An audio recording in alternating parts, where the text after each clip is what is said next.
ඔයත් ලයිෆ් එක වින් කරන්න කැමැත්තෙන් ඉන්න කෙනෙක්ද? එහෙනම් දවසේ අයිඩියා එක ඔයා වෙනුවෙන්. ක්‍රාෆ්ටින් පුළුවන් කෙනෙක් නම් ඔයා මේ ව්‍යාපාරයක් තුලින් ඔයාට හොඳට මුදල් හොයන්න පුළුවන්. හෑන්ඩ්මේඩ් කාඩ්ස්. හෑන්ඩ්මේඩ් කාඩ්ස් කියලා කියන්නේ හැමෝම වගේ නිතර යූස් කරන දෙයක්. ඉතින් මේකට ඔයාට ලොකු ඉන්වෙස්ට්මන්ට් එකක් ඕන වෙන්නේත් නැහැ. ඔයා ක්‍රියේටිව් නම් ඔයාට අනිවාර්යෙන්ම මේකෙන් හොඳ ප්‍රොෆිට් එකක් ගන්න පුළුවන්. Beat jewellery. ඔයා දැකලා ඇති සෝෂල් මීඩියා වල එහෙම මේ වෙනකොට ගොඩක් ගෑනු ළමයි පටන් ගන්න දෙයක් තමයි මේ බීට් ජුවලරි කියලා කියන්නේ. ඉතින් මේකෙදි සුළු ඉන්වෙස්ට්මන්ට් එකකින් ඔයාට ලොකු ප්‍රොෆිට් එකක් දක්වා මේ ව්‍යාපාරය වර්ධනය කරන්න පුළුවන්. Paper wall decors. ඔයා දැකලා ඇති ගොඩක් සෙලින් ප්ලැට්ෆෝම්ස් වල වෝල් ඩෙකෝස් වලට හොඳ ඩිමාන්ඩ් එකක් තියෙනවා. ඉතින් මේවා පේපර්ස් වලින් කරා කියලා නැහැ. ඔයා හරියට ටියුටෝරියල්ස් බලලා මේක ලර්න් කරලා පටන් ගත්තොත් මේ ව්‍යාපාරයෙන් උනත් ඔයාට හොඳ ප්‍රොෆිට් එකක් ගන්න පුළුවන්. ක්ලේ කී ටැග්ස්.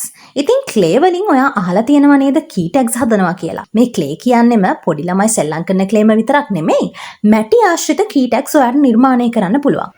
ගොඩක් අය පොලිම ක්ලේ කියන අමුද්‍රව්‍ය මේ සඳහා යොදා ගන්නවා. ඉතින් ලංකාවේ වෙළඳපොලේ විතරක් නෙමෙයි පිටරට වෙළඳපොලකට උනත් ඔයාට මෙන්න මේ වගේ ප්‍රොඩක්ට් සෙල් කරන්න පුළුවන්. ඉතින් හොයලා බලලා හරියට පටන් ගන්න. good luck.